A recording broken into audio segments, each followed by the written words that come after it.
A flight attendant, posture sharp as a blade, stopped beside row 2. Her eyes swept over the boy with skin darker than most seated here, his sneakers too plain against the sea of polished shoes. "Sir," she said, her voice edged with superiority, "you're in the wrong seat. This section is reserved." The boy's brows knit, confusion flashing.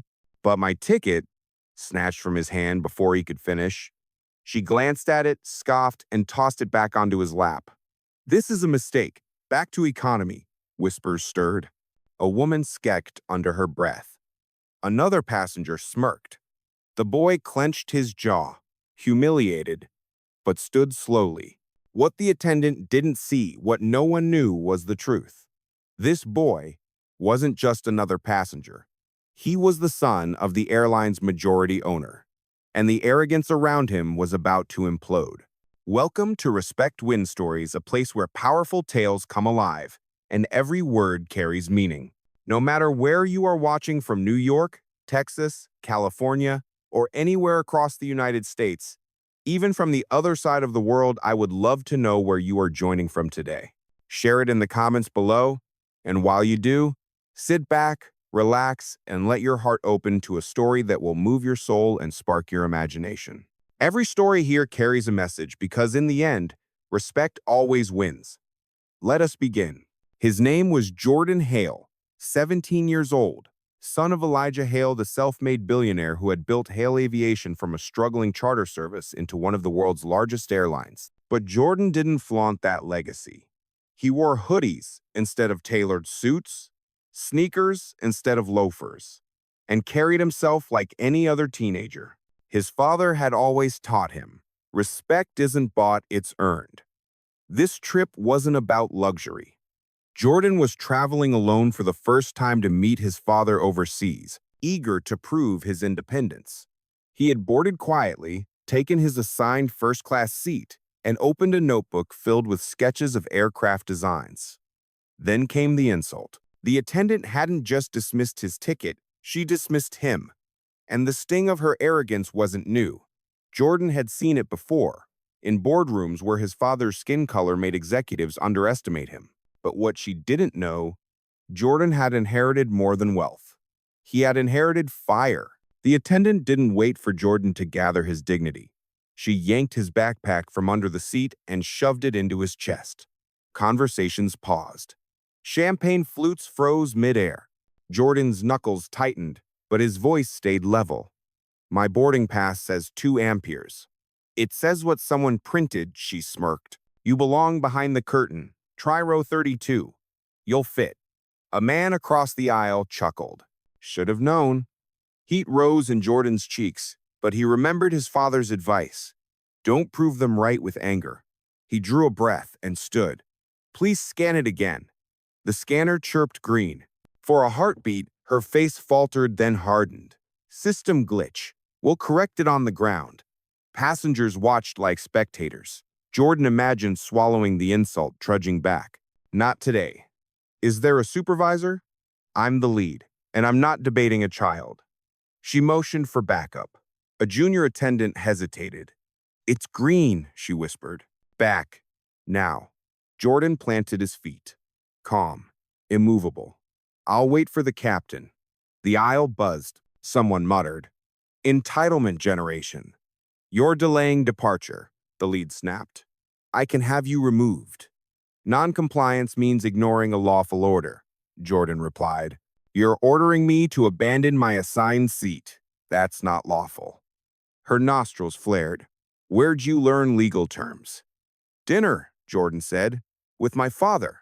Her smirk cracked. She pressed the call button. Moments later, the purser and captain arrived. "What's the situation?"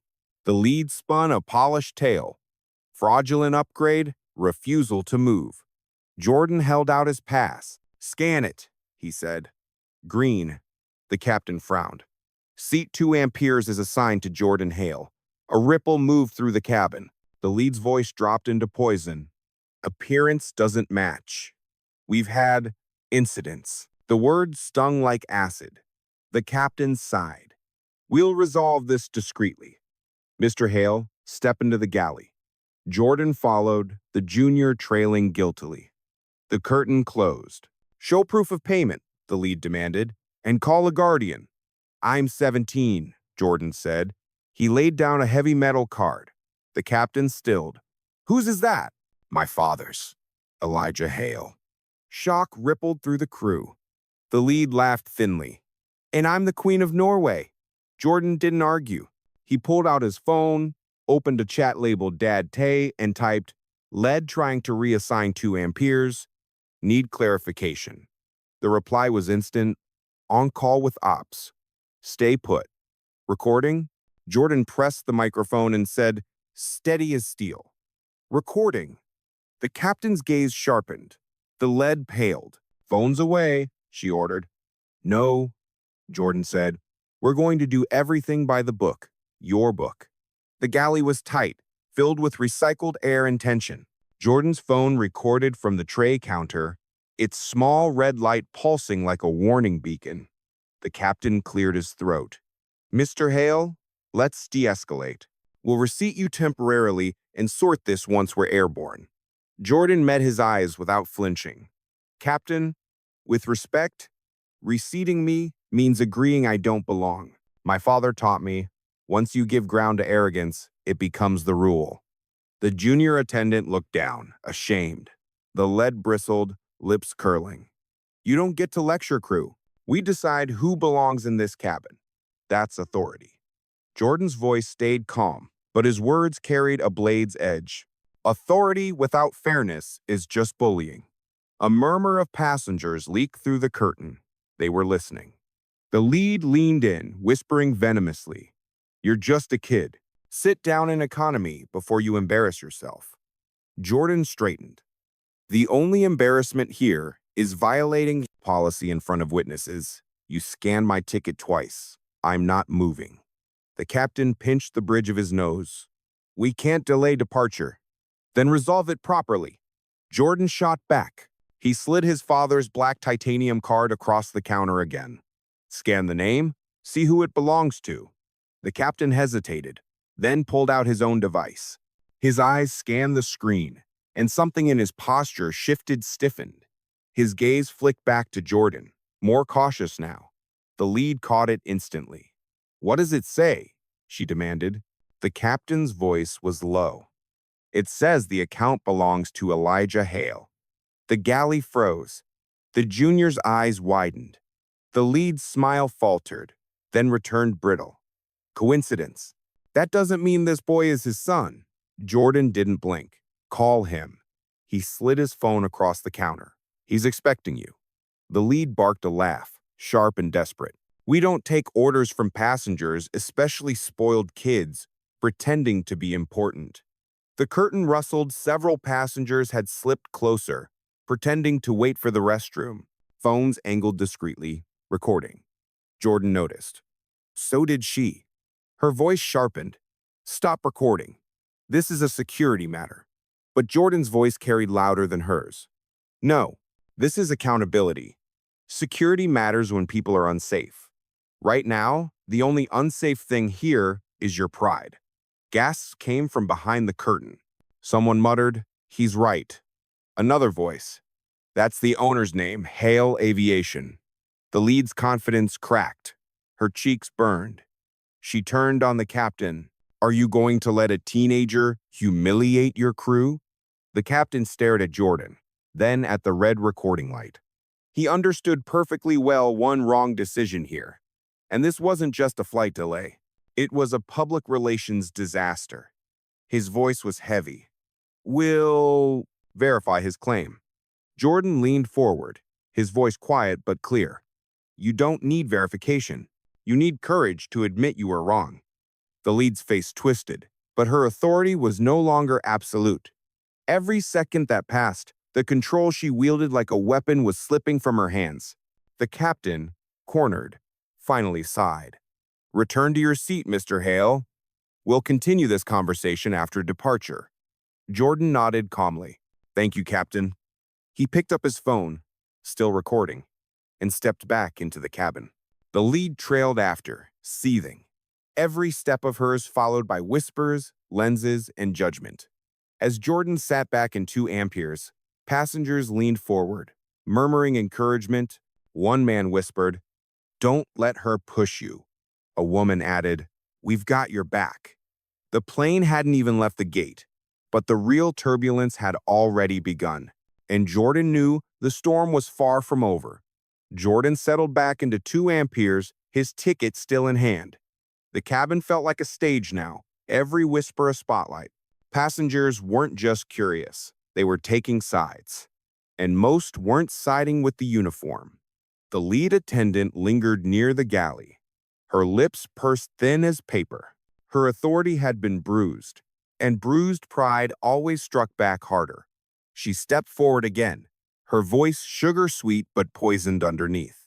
"Ladies and gentlemen," she announced to the cabin, "please ignore the disruption. We'll be departing shortly once this seating error is corrected." Gasps rippled through the rows. "Malik, no." Jordan stood again, lifting his ticket high. "There's no error. Scan it a third time if you need to." The junior attendant froze, torn between orders and truth. Passengers murmured louder. Phones were raised openly now. "Sit down," the lead snapped, her mask of professionalism cracking. "Or I will call security to have you escorted off." Jordan's jaw tightened, but his voice was calm. "You'll have to explain why to the cameras and to my father." The name slid out like a blade. The attendant stiffened. "Excuse me?" Jordan didn't shout. He didn't need to. "My father, Elijah Hale, the man who signs your paychecks." The cabin erupted. Gasps, whispers, disbelief. A woman in first class whispered, "Hale? As in Hale Aviation?" The lead scoffed, clinging to her crumbling power. "Ridiculous. The owner's family doesn't fly commercial." Jordan smiled faintly, almost pitying. "My father built this airline from the ground up. He taught me to fly commercial before private, so I'd never forget where we came from." The captain stepped into the aisle then, summoned by the rising storm. His face was stone, but his eyes betrayed unease. "Mr. Hale, please, this isn't the time to—" Jordan cut in, steady as a gavel. "No, Captain, this is exactly the time. Because the world is watching." He tilted his phone toward the rows of passengers recording. "Every second of this has been documented. If you let her throw me off, you're not just humiliating me, you're humiliating the Hale name and this airline with it." The silence was crushing. The lead swallowed hard, her face pale. "He's bluffing." But the captain's expression faltered. He'd heard the surname. He'd seen the card. And deep down, he knew this wasn't a bluff. Jordan leaned back slightly, his voice dropping to a quiet, devastating edge. "You wanted control, but control built on arrogance always collapses. Tonight, it collapses on you." The cabin exploded with murmurs. Some clapped softly. Others whispered, "He's really the owner's son." The lead staggered for words, but her authority was gone. She looked to the captain for rescue, but the captain's silence condemned her more loudly than anything Jordan had said. Jordan sat back down slowly, resting his ticket on the armrest like a verdict. His mother's lesson echoed in his mind. Never raise your fist when your words are enough. The plane was ready for takeoff, but the real lift hadn't happened yet, because the next words, the next decision, would determine everything. Her career, his dignity, and the reputation of the airline itself. And as the engines roared to life, Jordan whispered under his breath, meant only for himself, "Let's see who turbulence really takes down." The jet engines thundered as the plane taxied, but inside the cabin, the real turbulence was human. Passengers were tense, murmuring, their eyes darting between Jordan and the lead attendant who hovered like a storm cloud. The captain's voice came over the intercom, forced calm. "Cabin crew, prepare for takeoff." The lead moved quickly, eager to snuff out the humiliation she felt. She leaned close to Jordan, her words a hiss. "This little game ends now. Once we're in the air, you'll be escorted back." Jordan didn't flinch. He angled his phone slightly, the red recording light winking like a witness. "If you try, you'll be doing it in front of 500,000 people." Her face froze. What? Jordan turned the screen toward her. The live stream he'd started in the galley had already gone viral. Comments raced by in real time. This is outrageous. Protect that kid. This airline better respond fast. The view count ticked up like a stopwatch. The color drained from her face. For the first time, she looked uncertain. Jordan leaned back, his tone calm but sharp. My father always says, transparency is the one storm no lie can fly through. Looks like you're caught in it. Gasps rippled from the rows behind them. Someone whispered, he is the CEO's son. The captain emerged again, summoned by the rising current of voices. His eyes landed on the phone, then on Jordan, then on the attendant who looked suddenly very small. Is this live? He asked tightly. Jordan nodded. Every second. The captain's jaw clenched. His career, the airline's reputation, the fragile order of the cabin, all of it now hung in the balance. The attendant tried to salvage it.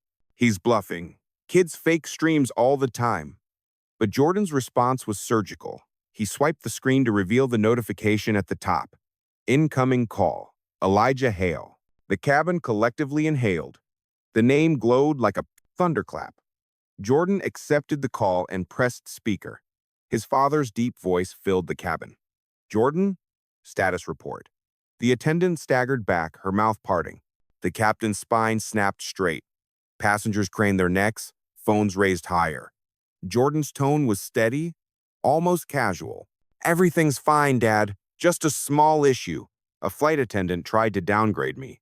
He paused deliberately. She said I didn't belong here. A silence followed, heavier than the roar of the engines. Then Elijah Hale's voice, controlled and icy, cut through. Put her on. The lead's knees almost buckled. She looked at the captain, at the other attendant, at the dozens of eyes burning holes into her. Now, Elijah repeated. Jordan calmly extended the phone toward her, his face unreadable. Her hand shook as she took it, pressing it to her ear. Sir, it was a misunderstanding. The voice on the other end sharpened like steel. No, it was arrogance. And I don't tolerate arrogance against my passengers or my family. The attendant's face drained to chalk. Whispers erupted in the cabin. Family? He's really the son. The truth detonated. Jordan leaned back, his expression calm but triumphant. The storm had turned, and now the turbulence belonged to her. Every passenger in first class sat rigid, ears straining to catch the icy voice spilling from Jordan's phone. Even those in business leaned forward, tension crossing the curtain like static. The lead attendant gripped the phone so tightly her knuckles whitened. Sir, I didn't realize. Elijah Hale's voice cut her down. You didn't realize because you didn't care. You saw a boy with dark skin, casual clothes, and you assumed he didn't belong. Tell me, is that how you treat all my passengers? Her lips trembled. No, sir, it was a mistake. A mistake is dropping a glass of wine, Elijah snapped. This was humiliation. The captain stood frozen, hands clasped behind his back, as if he were the one being reprimanded. The junior attendant shifted awkwardly, her face flushed with shame. Jordan leaned back, arms folded, watching her unravel. He didn't smile. His father had taught him. Justice doesn't need gloating, it stands on its own. Mr. Hale, the captain finally interjected, his tone stiff. Perhaps we should take this discussion offline. Offline? Elijah's laugh was humorless. Captain, the discussion is already online. Millions are watching as your employee tries to erase my son's dignity. If you think this can be buried, you don't understand the power of truth. Passengers erupted in murmurs. Phones buzzed with notifications. One man whispered, "It's trending." Another, "This is going global." The lead's hands shook as she held the phone closer. Sir, I was following protocol. No, Elijah thundered. You were following prejudice. Don't insult me with excuses. Protocol would have meant scanning his pass and moving on. Instead, you tore him down in front of witnesses. The attendant's mask shattered. Her eyes darted around the cabin, searching desperately for allies, but found none. Every phone pointed at her. Every face glared. Her kingdom of control had crumbled into exile. Elijah's voice softened, but in that softness was more power than her sharpest words. "Jordan, are you safe?" "Yes, Dad," Jordan answered calmly. "But Mom was right. You said people would test me. You said power doesn't protect you from arrogance. It exposes it." A pause. Then his father's voice carried warmth edged with steel. "And what did you do?" "I remembered your rule," Jordan said. "Don't fight with fists when words are sharper." The cabin broke into applause, small at first, then building, until the sound thundered through the aircraft. The lead tried to speak again, but Elias' voice overrode her. "Captain, mark my words. That woman will not work another Hale aviation flight. Ever. Consider this an official directive from ownership." The captain's throat bobbed. "Understood, Mr. Hale." The attendant nearly dropped the phone. Her face was ashen, her eyes wide. She stammered, "Sir, please." But Elijah's words were final. "You chose arrogance over respect, and arrogance has no wings in my company." The phone clicked, call ended. For a moment, silence consumed the cabin. Then, as if on cue, passengers burst into cheers. Some clapped, others whistled. A woman dabbed her eyes with a napkin, whispering, "Justice." Jordan placed the phone on his tray, calm as ever. He turned to the lead attendant, who stood rooted to the aisle, trembling in humiliation. "You told me I didn't belong," he said quietly. "Turns out, you're the one who doesn't." Her mouth opened, but no words came. The captain cleared his throat, voice heavy with formality. "Mr. Hale, please remain seated. We'll continue the flight without further disruption." But everyone knew the real disruption had already ended. The arrogance had collapsed. The balance of power had shifted permanently, and the lead attendant, once so untouchable, now stood as nothing more than a lesson in downfall. The lead attendant still clutched her hands together, trembling, her face pale beneath the fluorescent cabin lights. She had once ruled the aisle with clipped authority and sharpened smiles, but now she stood exposed, authority stripped, arrogance collapsing under its own weight. Passengers murmured, their voices no longer whispers but bold declarations. She really tried to downgrade the owner's son? Unbelievable. Justice in real time, did you record it? Dozens of red recording lights blinked back at her, tiny crimson eyes capturing every moment. The internet would never forget. Jordan leaned forward slightly, his tone calm but devastating. "You tried to erase me from this seat, but the truth doesn't get erased. It gets recorded. Forever." The cabin erupted in applause, this time louder than before. Some passengers stood briefly to clap. Others shouted encouragement. The junior attendant's eyes glistened as she whispered, "I'm sorry," barely audible, but Jordan heard. The captain stepped closer, clearly torn between salvaging authority and bowing to reality. His voice was low, almost pleading. "Let's not prolong this. We need order back in the cabin." Jordan met his gaze. "Order isn't silence, it's fairness." The words cut cleanly, leaving the captain with no reply. He nodded stiffly and returned to the cockpit, his silence an admission of defeat. The lead attendant, however, lingered, her pride unwilling to collapse completely. "You've humiliated me," she whispered bitterly. Jordan's response was razor-sharp but steady. "No, you humiliated yourself. I just refuse to let you do the same to my family." The cabin clapped again, passengers chanting softly now, "Respect, respect," their voices rising like a chorus. The lead attendant turned, fleeing back into the galley, her retreat sealed by the echo of her own downfall. Jordan's mother's words often returned to him in moments of trial. Dignity isn't given, it's defended. Tonight, he had defended it not only for himself, but for every passenger who had ever been made to feel small by arrogance. As the plane finally lifted into the sky, the mood was transformed. Laughter replaced tension, conversation flowed freely, and strangers leaned across aisles to thank him. A businessman raised his glass from 3 rows back. To the young Mr. Hale, may every CEO's son be as sharp as his father. The cabin laughed warmly, clinking glasses, the sound of unity washing away the bitterness that had filled the air before. Jordan, cheeks flushing, simply nodded in thanks. He wasn't looking for celebration, he was looking for change. And in that moment, he realized the change had already begun. The arrogant attendant was finished, the passengers had chosen truth. And the airline, whether it admitted it or not, would never forget the lesson etched into this flight at 35,000 feet. Jordan leaned back into his seat, slipping his notebook out of his bag.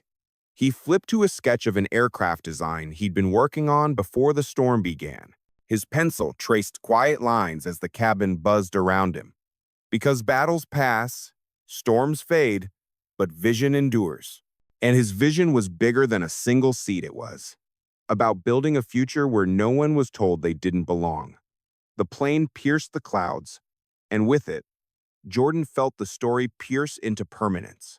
This wasn't just turbulence, it was transformation. When the plane leveled off above the clouds, the hum of the engines was softer than the buzz inside the cabin. Passengers still whispered, some replaying the footage they had captured, others drafting captions for videos that were already flooding social media. The world outside didn't have to wait for landing. Justice was streaming live. Jordan sat quietly in 2 amperes, notebook on his lap, but he wasn't sketching now. His thoughts churned, replaying every word, every sneer, every dismissal. He had learned long ago that wealth didn't shield him from prejudice, but tonight it had become painfully clear. Silence would have only cemented it. The supervisor, a composed woman with graying hair and a badge denoting higher rank, approached his seat. She crouched slightly, lowering her voice, though others strained to listen. "Mr. Hale, on behalf of Hale Aviation, I apologize deeply. What you endured is unacceptable." Jordan nodded politely. "It's not just about me. It's about how she saw my mother, how she would see anyone she thinks doesn't belong." The supervisor's expression tightened. "I understand. Please know this will not be ignored." From the galley, the disgraced attendant was visible, leaning against the wall with her arms crossed, her face pale and her lips pinched. She hadn't spoken since the phone call ended, but her silence was deafening. Passengers weren't satisfied with apologies whispered denials. A man across the cabin called out, "She needs to say it here," out loud. A woman added, "We all saw what she did. We deserve to hear her admit it." Applause rippled, firm and insistent. The cabin had become a courtroom, and the verdict was clear. The supervisor nodded grimly, then turned toward the galley. "Come forward." The attendant hesitated, then stepped out reluctantly, her posture rigid. Dozens of phones rose instantly, capturing her walk of shame down the aisle. She stopped near Jordan's row, eyes darting everywhere but his. The supervisor spoke firmly. "Apologize, truthfully." The attendant's throat bobbed. Her voice was brittle, barely audible. "I apologize for the misunderstanding." Booing erupted soft at first, then louder. A man shouted, "That's not the truth." A woman snapped, "Say what you did." Jordan rose slowly, his voice calm but commanding. "Say you tried to remove me because you assumed I didn't belong. Say you tore up my dignity in front of everyone." The cabin went silent, waiting. The attendant's jaw tightened. She glanced at the supervisor, who gave her no escape. Trembling, she spoke louder. "I wrongfully accused this passenger. I treated him unfairly, and I was wrong." Gasps rippled. Then applause, thunderous, unrelenting. Jordan's mother lifted her chin proudly, her eyes glistening. For the first time since boarding, she looked not like someone enduring humiliation, but like someone vindicated. The attendant's face burned crimson as the supervisor stepped forward again. "That will be all," returned to the galley. This time, her retreat was met with silence so heavy it crushed her pride further. She didn't stride. She stumbled. And the cabin knew they had witnessed the fall of arrogance. Midair. Jordan sat back down. His hands steady now. He whispered to his mother, "You're safe. That's what matters." She squeezed his hand. "No, son. What matters is you made us all safe." The engines roared, carrying the plane forward. But in the cabin, the real journey was already complete. From injustice to justice, from humiliation to dignity restored. The applause faded into a steady hum of conversation, but the atmosphere in the cabin had shifted forever. The power once wielded by the uniform was gone. In its place stood a collective voice of passengers who had witnessed truth prevail. The supervisor remained by Jordan's seat, her expression composed but serious. "Mr. Hale," she said, her voice carrying just enough to be overheard, "you should know this incident is already being escalated to corporate. Our communications team is monitoring the live streams as we speak. When we land, representatives will meet you directly." Jordan's lips pressed into a thin line. He wasn't surprised. His father had taught him that corporations fear nothing more than exposure. Tonight, the exposure was unavoidable, raw, unfiltered, and viral. From row 4, a middle-aged woman leaned forward. "Don't let them just sweep this under the rug," she said, her tone firm. "What happened to you could happen to any of us." Jordan nodded. "That's why I didn't stay quiet." Another passenger raised his voice from the back of first class. "You did more than speak up. You reminded us that rules protect all of us, not just the ones who look the part." Applause followed again, gentler but warmer this time. Jordan's mother finally spoke, her voice steady, though her hands trembled slightly. "My son shouldn't have had to fight this fight, but I'm proud that he did. And I'm proud you all saw it." A hush fell as passengers absorbed her words. The shame that had once hovered around her had evaporated, replaced with something undeniable: respect. The supervisor cleared her throat. "For the remainder of the flight, you will be treated as our most honored passengers. Meals, drinks, and amenities are complimentary. It is the least we can do." Jordan's mother gave a faint smile. "Respect is all we wanted." From the galley, the lead attendant remained unseen, but her presence still lingered, a ghost haunting the edges of the cabin. Passengers muttered about her in low tones, some angry, others incredulous. "She thought she could get away with it," one man said. Imagine if he wasn't the owner's son. That comment landed heavy, and Jordan felt it in his chest. He turned toward the passengers, his voice calm but deliberate. "It shouldn't matter whose son I am. Every passenger deserves respect. If she would have treated me like this, imagine how many others she already has." Silence followed. The truth hung in the recycled air, undeniable. The supervisor nodded, her voice softer now. "You're right, Mr. Hale, and believe me, this will not be dismissed." Jordan leaned back, exhaustion beginning to creep into his limbs. But he couldn't shake the feeling that something larger was happening here. This wasn't just a flight. It was a mirror reflecting a truth far too common, finally captured where no one could look away. As the hours passed, the mood softened. Passengers began chatting again, but their glances toward Jordan carried admiration, not pity. A businessman tapped his glass against Jordan's tray table gently. "To the next generation," he said, raising his drink, "may they be sharper than we were." Jordan flushed but nodded politely. His mother, however, smiled through her tears. For once, she wasn't being overlooked, she was being honored, alongside her son. Meanwhile, in the cockpit, whispers moved between the crew. The captain spoke quietly to the supervisor. "When we land, corporate's waiting. This won't end on the tarmac." And though Jordan couldn't hear them, he didn't need to. He already knew. The storm he had weathered in this cabin was about to follow them to the ground. But for now, above the clouds, justice was cruising steady. The announcement crackled overhead. "Cabin crew, prepare for landing." Passengers fastened belts, trays snapped shut, and phones lit up once more. But this wasn't the usual shuffle of descent. It felt like the slow build to a finale everyone was waiting for. Jordan sat calmly, though his pulse quickened. He could feel it, the weight of dozens of eyes on him, the sense that justice was circling for its final approach. His mother gripped his hand, her fingers warm and steady. As the wheels screeched against the runway, a wave of anticipation swept through the cabin. Everyone knew the story wouldn't end at touchdown. The doors hissed open. Instead of the usual crowd of cleaners and gate staff, a team in tailored suits boarded first corporate representatives, faces grave and purposeful. Gasps rippled through the cabin. Passengers angled phones to capture the moment.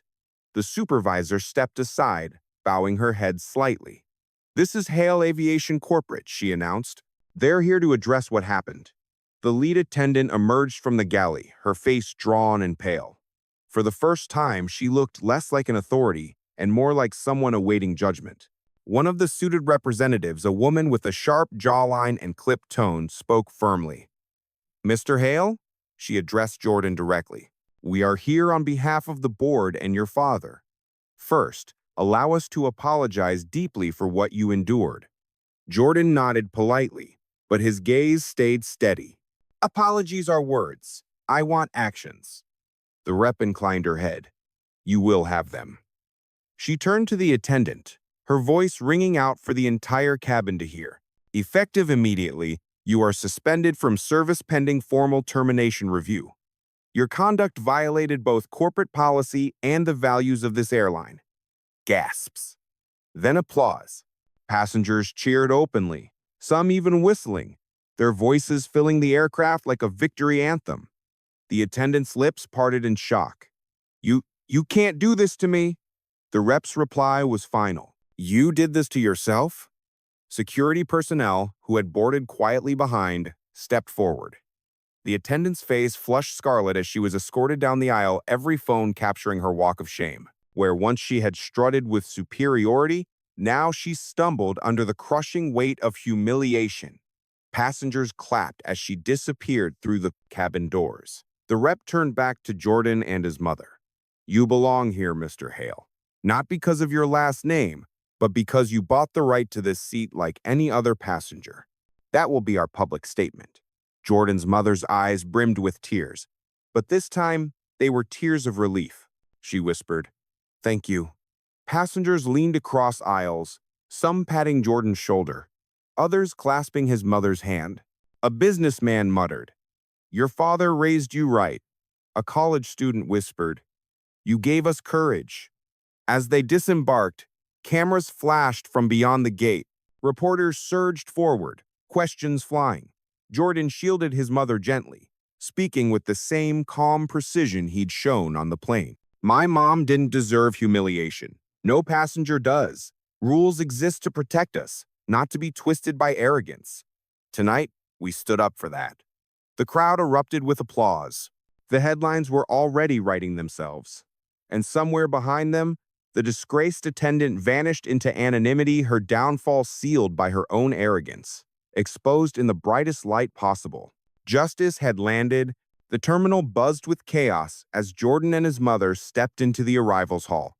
Flashbulbs popped, microphones thrust forward, voices clashed like waves, but through the noise, one sound rose above it. Applause. Travelers, journalists, even airport staff stopped to clap as the pair walked by. Jordan's mother instinctively lowered her head, unused to so many eyes. But Jordan gently touched her shoulder. "Mom," he whispered, "don't hide. This is your moment too." She lifted her chin, tears shimmering. For so long she had been invisible in rooms like this, her worth doubted, her presence questioned. Now strangers were shouting her name, calling her strong, calling her brave. A reporter pushed forward. "Jordan, do you have a message for the airline industry?" He paused, then spoke slowly, each word deliberate. "Stop looking at passengers and seeing categories. Start seeing people." The crowd erupted, cameras flashing brighter. His words weren't rehearsed. They came from the raw truth of his heart, and that made them heavier than any corporate statement. His father's security team arrived, ushering them through the crowd toward a waiting car. Elijah Hale himself wasn't there yet. He was still overseas, but his presence lingered in every headline. Screens in the terminal blared with the breaking story. Owner's son humiliated in first-class airline responds. Inside the car, silence replaced the chaos. His mother leaned back against the seat, exhaling like she'd been holding her breath for years. "Baby," she said softly, "I never wanted you to carry this weight." Jordan turned to her. "I didn't carry it, Mom. I just gave it back to the ones who tried to put it on us." Her lips trembled, and she reached across to squeeze his hand. "You sounded just like your father." Jordan swallowed hard. That was the highest praise she could give him. Back at their hotel, notifications still buzzed. His phone was exploding with messages. Classmates, journalists, even executives he'd only met in passing. Some messages were supportive, others opportunistic. But Jordan put the phone face down. Tonight wasn't about attention, it was about dignity. His mother sat beside him on the bed, finally smiling through her exhaustion. "You know," she said, "when you stood up in that cabin, I saw your grandfather in you." Jordan blinked. "Grandpa?" She nodded. "He worked the railroads. White bosses would take his pay, short him shifts, tell him he was lucky to even have work. And he would tell me when I was little, someday, someone in this family will stand tall enough that they can't be ignored." Her voice cracked, but her smile held strong. "Tonight, that was you." Jordan looked away, blinking back his own sting of tears.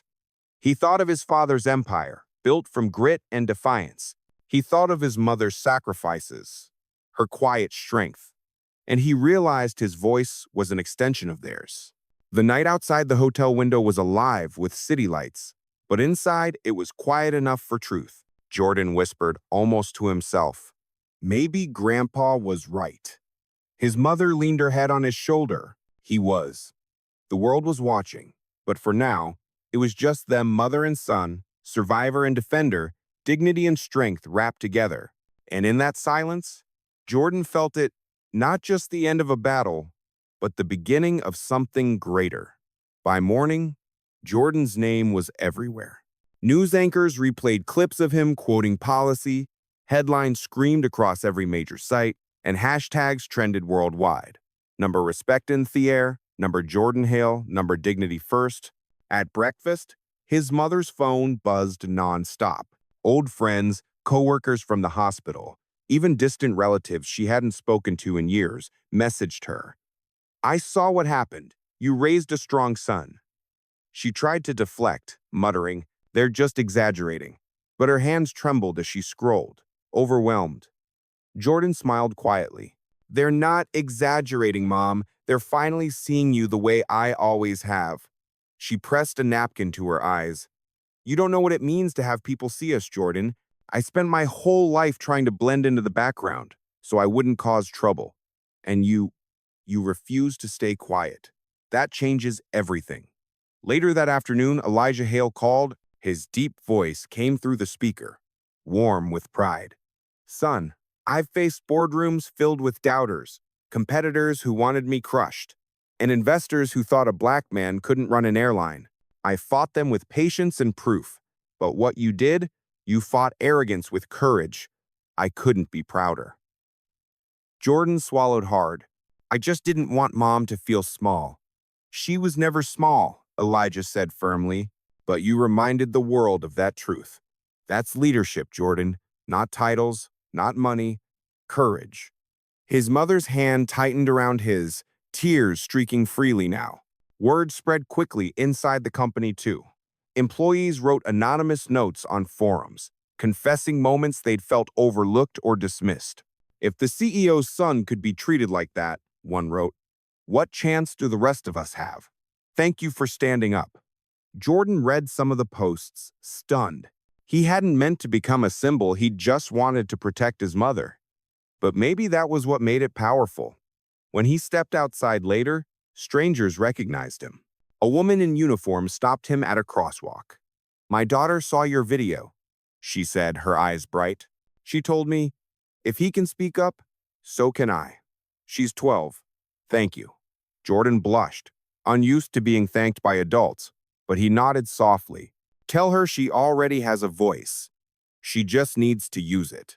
The woman smiled.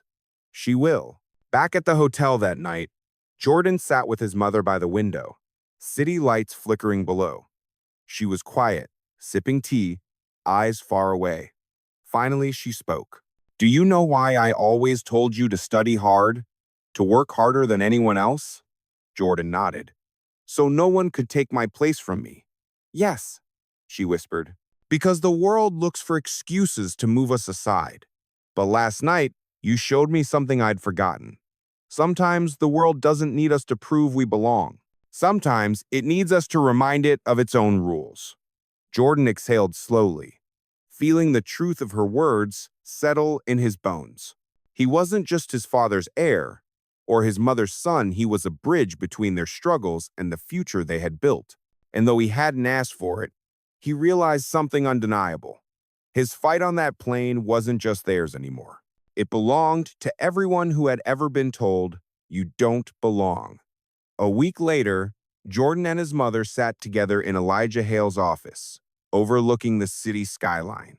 The man who built Hale Aviation from nothing listened quietly as his son recounted the events of that flight, every word calm, precise, and steady. When Jordan finished, Elijah leaned back, pride gleaming in his eyes. Do you know what you did, son? Jordan shrugged lightly. I stood up, that's all. No, Elijah said firmly. You changed the way people see us. You reminded them that dignity doesn't come from a seat number, a uniform, or a paycheck. It comes from how we treat each other. His mother reached over, placing her hand on Elijah's. And he reminded me too, she whispered. All these years, I thought surviving quietly was enough. But our son showed me silence isn't safety, it's surrender. And we don't surrender anymore. Jordan's chest tightened at her words, a mix of pride and ache. He had always seen her as strong, but now he realized sometimes strength hides, waiting for the right moment to roar. Later that night, back at home, the house felt warmer than usual. Jordan sat at the kitchen table, flipping through his notebook filled with aircraft sketches. His mother came in with cocoa, setting a mug beside him. You planning your next design? She asked, smiling softly. Maybe, Jordan said, then hesitated. But I keep thinking about that flight, about how many people don't have a camera or a powerful last name or someone to call. She touched his shoulder. Then maybe your voice isn't just for you. Her words lingered. Jordan thought of the passengers who had whispered their thanks, the strangers who had written to him, the girl who found courage after watching. He realized his mother was right. His voice wasn't his alone. It was borrowed from every fight his father had fought, every silence his mother had endured, every injustice his grandfather had suffered. It was a legacy. The next morning, Jordan posted a simple message online. No passenger should be told they don't belong. Not on my father's airline, not anywhere. Within hours, the post spread globally. People shared their own stories of being dismissed, silenced, overlooked. The world had needed a spark, and somehow, Jordan had struck it. But that night, when the noise of headlines and screens faded, Jordan found his peace in something simpler. He sat on the porch with his mother, the crickets humming in the quiet, the stars wide and endless above them. Do you feel it? She asked softly. What? The quiet after a storm. The kind that tells you the worst has passed and you're stronger because of it. Jordan smiled faintly. Yeah, I feel it. She rested her head on his shoulder, and for the first time in years, she looked completely at ease, her dignity intact, her pride shining. Jordan gazed up at the stars, his heart steady. He knew the fight wasn't over there would always be arrogance, always injustice. But he also knew something greater. He was ready for it. Because sometimes change doesn't start in boardrooms or courtrooms. Sometimes it starts at 35,000 feet, when a boy refuses to be silent, and the world finally listens. And that night, as his mother drifted to sleep beside him, Jordan whispered into the sky, I belong. We all do. And that is another story shared here on Respect Win Stories. If this one touched your heart, inspired you, or made you think, please hit that like button and subscribe. It truly helps us bring more powerful stories your way. Drop your city or state in the comments. And let us see how far these stories travel across the world. Remember, no matter the struggle, no matter the ending, respect always wins. See you in the next story. Bye-bye.